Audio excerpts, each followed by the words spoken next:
le projet LNPCA prend forme. Dès 2025, il y aura des travaux préparatoires dans l'ensemble des sites concernés, notamment ici à Marseille, sur le plateau Saint-Charles, où les premiers travaux vont commencer dès le début de l'année prochaine. Ça fait partie des chantiers hors normes?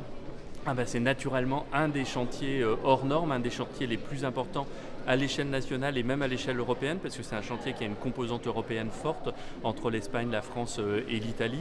Mais naturellement, ici à Marseille, la perspective de la gare souterraine, du tunnel de 8 km qui l'accompagne, sont des enjeux majeurs pour les équipes de toute la SNCF. Ce projet, il a de très nombreuses vertus. Il permet d'augmenter la capacité, donc de faire passer plus de trains. Il permet d'augmenter la régularité, parce qu'en ayant des infrastructures modernisées, on gagnera en qualité de service. Et puis pour les trains qui traversent Marseille, il va permettre aussi de gagner du temps, 15 à 20 minutes. Et donc c'est un projet qui a des vertus à la fois pour les trains long parcours, mais aussi pour les trains du quotidien. En ce sens, c'est une première brique du service express régional métropolitain, ici à Marseille, mais aussi à Toulon et à Nice, en parallèle de ce projet LNPCA. Le plus difficile, ce sera ce tunnel de 8 km?